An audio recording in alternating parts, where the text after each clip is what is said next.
Hi, you're listening to Boggy Talk, Faith Conversations in the Mud, a resource of Church on Bayshore. Well, hey, thanks for joining us today on Boggy Talk. We have some very special guests. Very special. Very, very special. The Jeffersons. Hey, Hello. guys. Hey, guys. Welcome, welcome. So the Jeffersons have been members of Church on Bayshore since 2020. Okay. Yes. All right. And in what year did God call you to international missions? Let's start. Well, what year did he call us is different than what year we went. So that Gotcha. might be part of our story a little bit. So I grew up in a home very outward nation focused. Mm-hmm. And I was going to short-term trips in the summers a lot. I even spent, I think 6 weeks was the longest I ever spent overseas. But one trip in college, our missions pastor, he looked at our group of maybe 15 college students and he said, I feel like God is going to call some of you into full-time ministry doing this. Mm-hmm. And I knew in that moment, like for the first time, I was like, oh my goodness, he is talking to me. And I felt that and I held on to it. I wrote it down and I didn't know what to do with it yet because I was still in school. I was in college, finishing a degree, and ended up graduating, going and working a job in Texas for a few years. And then God opened a door very, very wide open that was unexpected timing-wise. But I ended up going, well, they call it midterm, for 2 years with our organization to Italy. Okay. And so that was my first longer than, a summer or something experience with missions. And then we actually left and went to North Africa together in 2024, January. But those 2 years overseas is how I met him. And so God used that obedience of me going to introduce us, and we were long distance for 2 years during those time.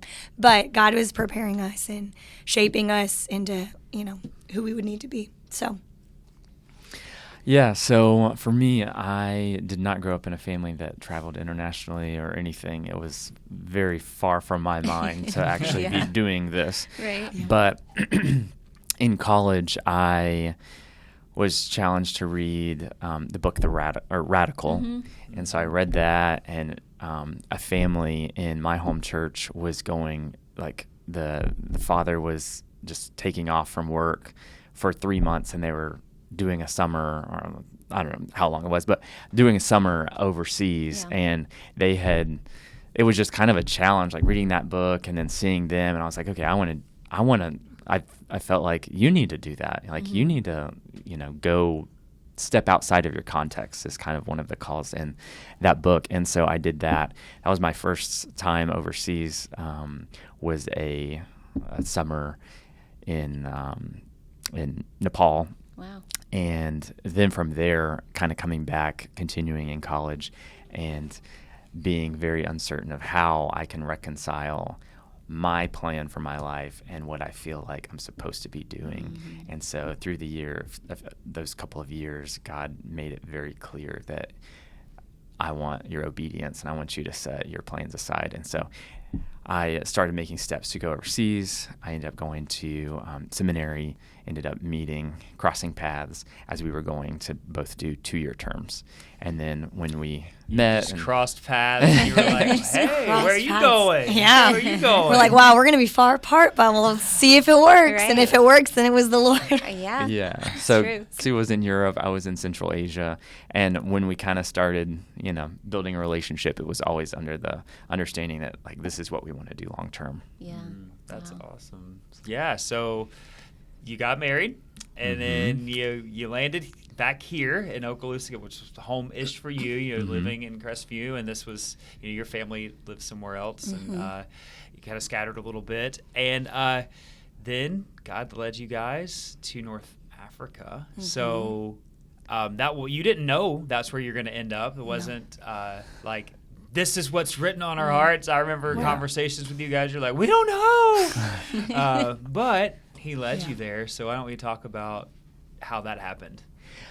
Yeah. So, well, going back to when we first started dating and kind of getting into a relationship, I knew from early on that I felt like the Lord had laid it on my heart to work with Muslims. And so she was good with that. It was going to be something completely different than what she had been, a completely different culture than what she had been working with. But so that was kind of one of our starting points. And so when you are looking at the world, there's a whole lot of countries that could include. Yeah. Right. And then from there, we just kind of worked into some different aspects of it. Yeah. A lot of people think that if you go with our company, it's just like the military. They just send you and you just say, "Here I am, Lord," and you go. Yeah. But there's actually they actually want to work with you, and where are you looking? And you kind of interview the people that you're going to potentially work with, and they are interviewing you back, trying to make sure it's a good match. Yeah. And so we got in touch with a few different teams, and the one that we landed on was the one that we just feel like we click with this leader couple. Yeah. And the And rest we is had history. we had asked, like, where is there great need? Like, we want to be where there's need. We're open. Now, one of the caveats to that was, like, I'm hyper social, outgoing. So if it was a country where I had to be with like an escort or because it was unsafe for women, we didn't want to do that because we knew I wouldn't be able to really be myself in that culture context. So we eliminated a few countries, but besides that, there were a ton of options. And we were just like, okay, where's their need? And we ended up in one of the countries where they're like, we have a ton of need here. There are people like open and interested and just, we need more workers for the harvest. So we chatted with teams and we clicked with one a lot and just decided to go. Yeah. We had never been to this country before. I had never been to Africa in general before. I had never been to a Muslim country. Like, it was so new for both of us, but especially for me. So what is daily life like for you guys over there? So right now we're in the process of learning language, Arabic, one of the Arabics. It's a long process. Yeah. So we have basically 4 years to get to, what's the level we have to get to? We have to get to like a low fluency, like a low advanced, but really the goal is to get higher than that. To disciple well, you need at least a mid or high advanced level. So the company requires us to get to a low advanced, but the goal is to get to higher than that. So they give us a lot of time and resources through, the giving of Lottie. That all of that giving goes towards things like language learning and childcare while we're in language and stuff like that. Yeah, it's a blessing. So the majority of our focus right now is language. So in the mornings, most days, or I guess every weekday, we're in language. And then in the afternoons, we'll pick up Josiah. And sometimes we trade off or go into a park or meeting a friend or just going out trying to meet strangers and practice our language. But most importantly, getting the opportunity to share with people, share the gospel. Wow. So you talked about going to a country where you could be not have to go with an escort, with safety. So what is it like with you guys and your dynamic? You guys shared at a luncheon. You guys aren't able to do things together as much. So let's just talk about that. What does it look like in the day-to-day, just ministry in general and trying to reach people? Yeah. Well, from a safety aspect, it's safe for us. I mean, there's probably some neighborhoods that we wouldn't go into, but we don't know about them, so we don't go over there. Just go anyway. You're just naive like, we're fine. The Lord has gone before us, right? No, yeah, we live in the center of the city, and it's very safe. It's a little more upscale compared to kind of the outskirts, and so we live right next to a government building and a police what do they call it? A police station. And so, but most of our ministry is separate. Like, women stay with women, men stay with men. Even in homes, like if we go to someone's home for dinner or, like the midday kind of tea and snacks, usually it's me going with the wife and her friends or her family. My husband probably wouldn't be coming with me for that. He would maybe be staying with the men, maybe in a separate room, maybe at a different time. So things like that.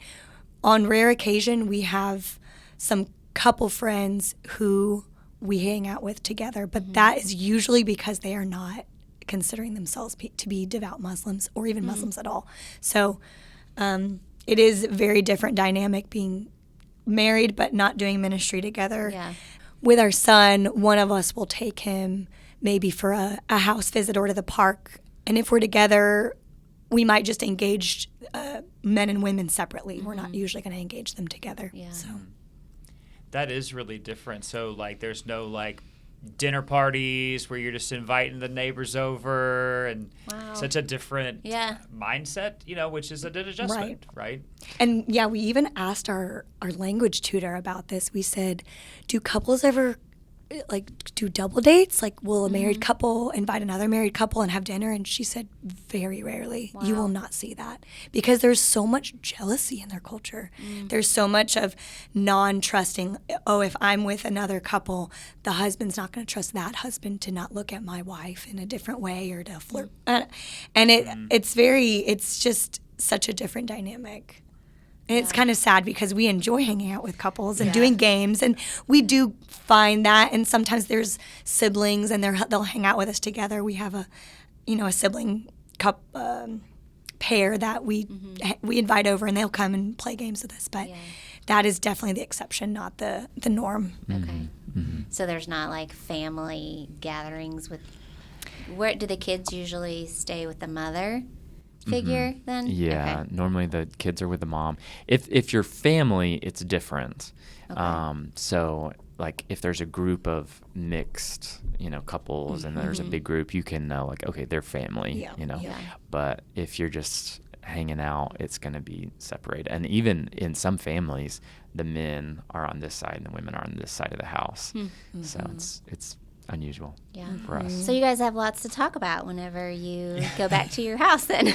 Well, Share right now stories. we're together a lot for language, so Gotcha. Okay. but we're starting to do more separated, and so we, get to share. Oh, how was that time, that meetup with your friend? Yeah. How is your, going out? We try to go out with our team, women with women and men with men, and share, and then we get to share about it when we get home, which is really fun. Yeah. And she'll learn something new, and she'll be like, listen what I learned, and then I'll learn something new. And I'll be like, listen to this. Yeah, it's all new. So you had mentioned earlier, do you have ministry partners there with you, or are you guys just there by yourself? Yeah, so we're a part of a team that, we do some things together. We try to go out together, and we're kind of there to encourage one another in the work. And, it's a big blessing for sure. And we have house church together on Sundays, and Okay. so we get to worship in English together, and there's a few other expats that join our team, so we're maybe 15 to 20 on Sunday mornings, and so we do have community there, and our team, we do a lot together as a team. There's other kids, and so our son gets to hang out with their kids and kind of have that dynamic of a TCK, a third culture kid, where he's not from our culture, but he's also not growing up in where we grew up. So he's kind of this mix of two, and so they call it, they used to call it an MK, and missionary kid, but now they call it a third culture kid because they're kind of in between cultures. So it's nice that he does have that community with those other, TCKs. So Yeah. Well, that's so important, I think, because especially the city you're in isn't small, but it's not a huge international city, and so for here in the U.S., like if you have a team that you're a part of at work, like if you don't like them, at least you only work with them, and then you have community elsewhere. Right, yeah. But you guys in this dynamic, especially when your community outside of quote unquote work can't really be together, it's really important that you like your team, that you've got some interactions where they're healthy and you like to be together, and it's not just you have to tolerate the time together. Yeah. That's huge, and I think probably something that most of us don't think about in terms of that, the life you're living overseas. Yeah, we're super grateful, like I said, for the team that we're a part of. They say the number one thing that brings people back off the field is finances. With our organization that's supported by this church and others, that's not an issue. The second thing, worldwide for IMS is teaming. Team conflict. Yeah. It's hard. You It can definitely be hard. see that. Which is why when we were kind of interviewing, we were like, we're willing to go anywhere, but we want to make sure we click with our team and enjoy each other and feel like there's like a healthy friendship, and we don't have to be best friends, but they had so much wisdom, and they were very much on the same page as us, as what our vision was, and how we live life, and just managerial style and stuff. So yeah, and a lot of prayer. Yeah, and a lot I of was prayer. going to say, you need Yes, that it's true, encouragement for sure. So, wow. So, where you guys are, just geographically and culturally, everything, what are some challenges that you face with the gospel going forward there? Well, people have been taught from when they were infants that Jesus is not who the Bible says he is. It says it is. And that the Bible has been corrupted. So that's like starting off is just really hard from that perspective, because they see us as people that have been deceived, and the Quran comes behind the Bible and corrects all of the mistakes that have been inserted in it over the last 1,000 years or so. So that's one big thing. Yeah, I mean, we kind of broke it down into 3 big things. So that's one. Second thing, they are actually highly discouraged from seeking anything else. So if they ask questions, they're told, do not ask questions. You need to believe and have faith and have trust. If you don't believe, if you ask questions, you will receive a greater punishment. So I have a friend who is kind of discipling a young girl who's seeking, and she learned from her that her family taught, if you question what you believe, when you go to hell, your skin burns off, peels, and then you start over, and it's this continual cycle because of your lack of faith in asking questions. So she was taught, I don't want to ask questions. I'm scared of this horrible punishment that I'm going to receive. But it's just, there's so many scare tactics, and there's so much fear that they're so scared to even ask or question what they believe, and they don't really know why they believe it. If you ask them, why do you believe the Bible was corrupted, or who corrupted it, they don't know how to answer it. They're just like, well, that's what it is. That's what we learned, and that's it. But in their defense, in a sort of way, it's not just religion that they do that with. It's anything. You're taught, you don't ask questions. Yeah. This is what it is. A lot of they do a lot of memorization in their education. It's just rogue memory. You recite it back to me, you get the A, or you get the whatever grade you earn. But it's not about engaging the ideas, even if it's not religion. So when you move into religion, it kind of all makes sense. That's a great point. They haven't even been taught critical thinking skills. Yeah, I was just thinking that. That freedom of thought. Yeah, it's just not valued. So. Yeah, like they are so surprised that we love reading books. They're like, why do you read books? I'm like, I like to read books about parenting, about, how to be a better wife. And it just blows their mind. They're like, you read books about this? And they hear things passed down, and that's just what they take as truth. And there's a lot of wives' tales, and you just see how that can snowball in the culture of, if I have a headache, I think I'm going to die because my head hurts and it feels like it's going to explode, and I have no idea that I'm just dehydrated because someone told me that I have to go to the hospital when my head hurts. Like, it's just, I mean, I'm giving you like kind of the extreme side of that, but you do see that. I mean, just a lot of basic things. You're like, you guys, you have the internet. Yeah.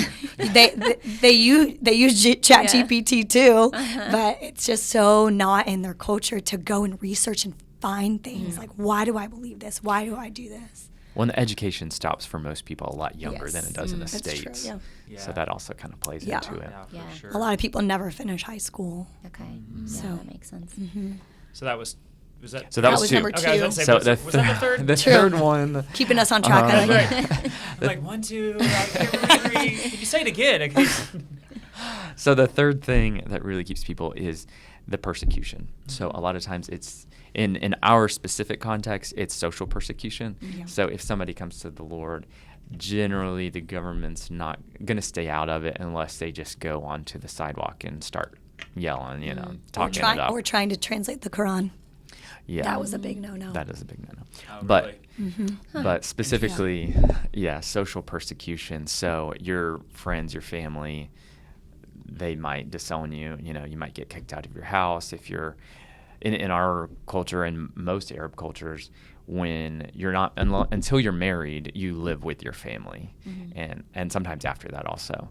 But so if you're single and you come to the Lord, you don't have a place to live. Your job might be associated with your family, and if it's not, most likely the people that are employing you are of their faith, and they might find a reason to get rid of you. So it's pretty difficult in that aspect. Wow. So have you found, just like in conversations with people, ways to kind of, is it just like you're trying to build relationships with people to earn their trust? Like, how do you combat how are you that? engaging? Yeah. Well, there's two different branches of that. One branch is we do a lot of, we call it broad seed sowing. So we're trying to just go out, share the gospel broadly. Specifically, we go out at least minimum once a week with the women of our team and then the men of our team separately, to just go out for the purpose of sharing the gospel with a couple people or a group of people, or with individuals, strangers. You meet them. We use kind of this method called the NE3. So you're getting connected with them. It might be a 5-minute connection. It might be a 2-minute connection. You just and then getting into spiritual conversation, which is very easy there because religion is so ingrained in the culture. So it's not weird for within 2 or 3 minutes of a conversation for them to ask you, "Oh, are you Muslim?" Or for us to ask them, "What do you believe? Like, how do you practice your faith?" And then they love to talk about it. And then getting to sin, and then getting to Jesus. Getting to Jesus is the sticky part for sure. And then getting to a response. So we try to do that every week, minimum once, 2-3 times. And then there's our continuous long-term relationships. So people we meet at the gym, people we see at the grocery store, neighbors that we're engaging every day or multiple times a week that we've shared with. We try to share within the first 1 or 2 meetings with people, just so that we don't feel like we're duping people. Oh, I'm going to become your friend, and then a year in, I'm all of a sudden going to share the gospel with you. No, we want to try to share immediately and then build on those relationships. So we do have some relationships that are quick. One day we shared with them, and we might never see them again. And then we have those people that we shared with, but we're continuing to have a relationship with them. Yeah, we kind of say that you can have a relationship with somebody even if it's 3 or 5 minutes. You can get to know them, you can understand where they're coming from, and then you can share from that perspective. So everything is kind of relational, because you don't just go up to a stranger and say, "Hey, Jesus loves you." Like, you don't just like start from there, but you get to know them, and but it might not take a week; it might take 5 minutes. Yeah. And I think that's one of the lies that we can believe here in our context, That's so and true. workers can believe in our context too, that I have to have a solid relationship with them. But like my wife said, if you start a relationship and you leave God out of it, and then you try to insert it a week or a month later, it's going to be weird. It's going to be inauthentic. Yeah, it's going to especially feel to them, odd. they're going to have Yeah. major red flags. Yeah, because this is a major part of who we are. So Yeah. why would we not? We're not going to hide the fact that we have a son. They're going to know that pretty quickly if they get to know us, Yeah. and they're going to get to know our God pretty quickly Yeah, if they get it's to a know great us point. too. That's a good point. I think, as you said that, it made me kind of chuckle, because I used to even just, here in the States, a typical question you ask somebody right when you meet them is, "What do you do?" And I used to just be like, I hate that part of the conversation, because once somebody finds out I'm a pastor, they just immediately categorize me, they either clam up, or they get awkward, or they're like, "Well, let me tell you everything," which is, I prefer the My latter. granddad used to be a pastor. That's right. Yeah, and then they try to find some way to you get put in this, and so I used to be like, I'm just not gonna bring it up, and until and hopefully, but what I found is it's better just to be like, that's a natural, because if you wait, then they find out later. I feel like there's a tendency to be like, "Why didn't you tell me that?" Yeah. Like, if you believe that's true, don't you want to tell me the truth? That's right. Yeah, that's a good point. So what are some of the joys, just delights that you guys have had, just being specifically there in the culture that you're reaching? And we asked this because so many times people were like, "Tell me how terrible and hard it is." And I know there are difficulties, but also there's beautiful, wonderful things. So that's why we Absolutely. asked that question. I love it. No, that's great.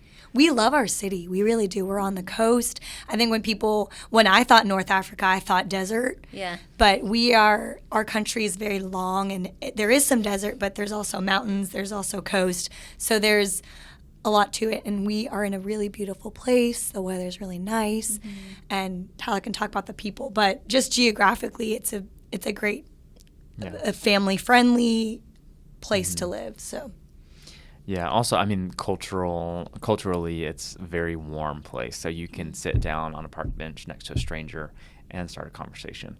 And actually, a lot of people, like, if there's 2 park benches and one has a man on it and one doesn't, it's weirder for you to be on the empty one. it's weird for you to go to the empty one because Yeah. it's Oh, a communal. interesting. Oh, It's that is very- how very un-American. It's so different. And We don't even like to park next to someone who's not in their car. Well, Even at church, people like won't scoot in. They're like, we need to leave at least Exactly. 3 seats in between No, our if you go to the family. beach. the beach. So it's if you comical. go to the beach, it paints the picture so perfectly. So like we'll be sitting somewhere, and we get there early, so we don't have the option to sit next to somebody because 9 o'clock at the beach is It's early. very early for them. So we'll go Right. sit, somewhere, and the idea is like, okay, like we have our space, the American idea, and then people they'll come sit all right the next to way you. and sit right next to Really? you, Oh right my in front of goodness. you, right That's around hilarious. you, because we're It's like- we're together. We're all So- here together. Wow. And you're kind of looking around going, there's so much space, much and you space. choose this spot right next to me. But they're so generous, hospitable. They'll share their food with you. They'll come up, do you have bread? We can have breakfast together. You have tea, we'll share tea with you. I've had girls give me all their lunch for the day because we were sitting next to them, sharing the gospel with them, and they just give us their food, and we're like, no, don't, we're good. We ate. No, I insist. It's like, for them, their culture would shame them for not giving us their food Wow. because they're not being generous and hospitable. Even though we have so much more, it doesn't matter. They're going to give us everything they have, and it's we can learn a lot from them. Yeah. Hospitality-wise, we can learn so much from Yeah. them. Wow. Is there anything, sorry, I'm going to interject a question we didn't prep you with. Is there anything culturally that at first you were like, this is so weird or so peculiar that now you like have lived there? You're like, oh, I get why it's this way. Funny or even just, and I'll give an example to buy you some time. And if you Yes. can't think of anything, it's fine. So like, I remember when living in Korea, like in almost all the apartments, there's heat in the floor. It's amazing. The ondule heating, but all the floors were like this yellow linoleum, and like everywhere. I was like, why is every floor yellow? It's and like an ugly shade of yellow. I was like, this is absurd. Like that was my mentality. And then I read a book, and it was like a fictional book, but it was an account of like historical Korea, and it was talking about the mud that they used to build their houses with and where it came from in this river, that it was yellow. It's like it all made sense. This is why their floors are yellow, because historically the floors have been yellow because it was the color of the mud. I was like, I'm so judgmental about floor colors when this is just like a beautiful thing their in their culture history. and completely normal to them. They would come here and be like, why do you have carpet? Like, Yes. like, anyway, just anything like that.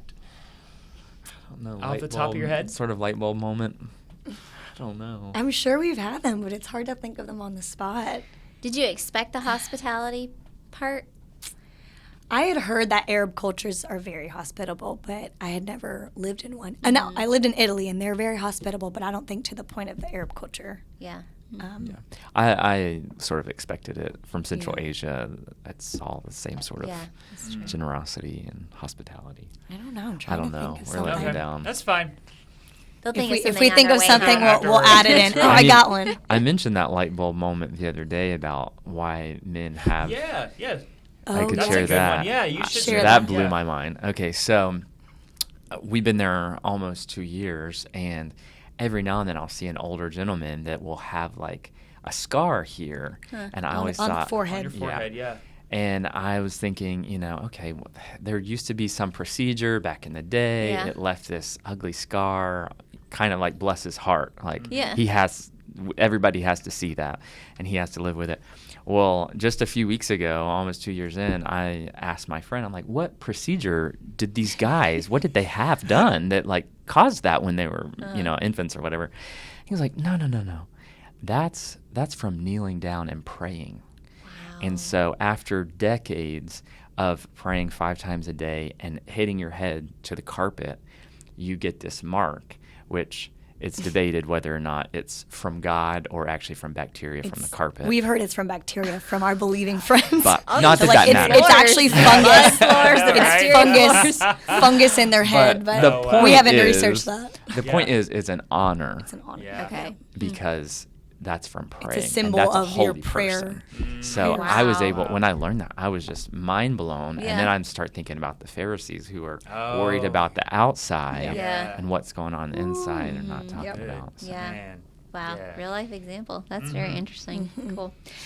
So, what would you guys say? I mean, it sounds like the Lord really just started planting these seeds in your heart, like long time ago, and then how it really came to fruition and looks now, and how it'll even look in the future might be different. But what would you say to a young person or anyone really that's considering missions? Not young, maybe they're in the middle of their career, and they could be about to retire from the military. Absolutely. Got Yeah. a good 30 more years of vital ministry ahead. So Yeah. So, I mean, the sort of, on the one hand, like the Sunday school answer would be like, it's for everybody, Yeah. you know? Yeah. So what we do, ideally, you know, before we came to where we are, we were doing that, you know, trying to meet people, you know, whether it's the short conversations and trying to get into the gospel conversation, or it's the relational long-term stuff, trying to share there too.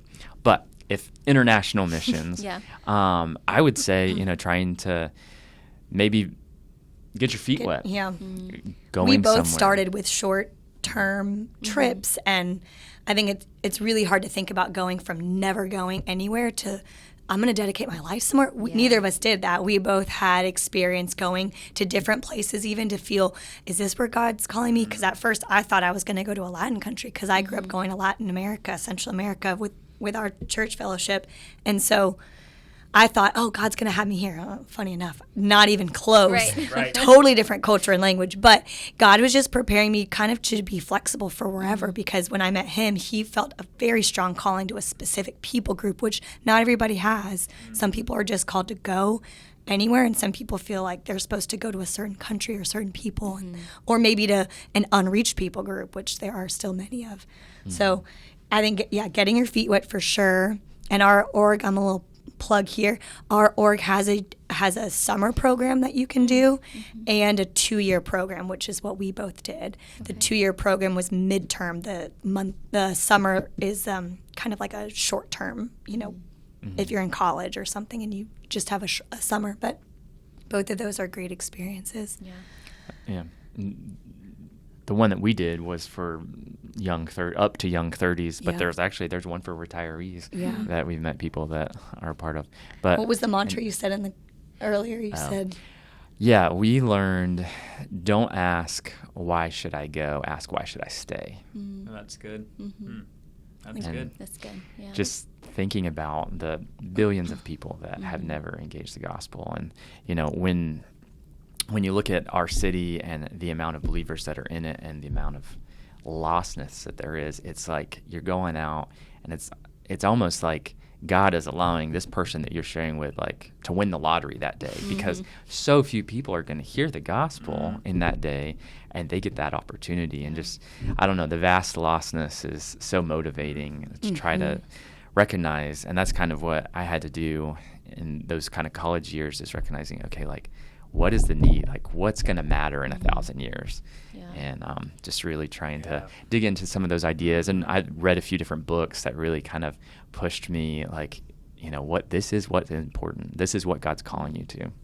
That's good. Yeah, I mean, I think you guys shared at the luncheon a few weeks ago, your city is about 1.5 million people and around 100 known believers. So you do the math and you realize that's a fraction of a percent. And so a vast sea of lostness, and then you magnify that across the globe and unreached people groups who don't have access yet, and really our calling as Christians and as the church to all find our role in taking the gospel to the nations. And the nations are here. Yeah. We don't have to.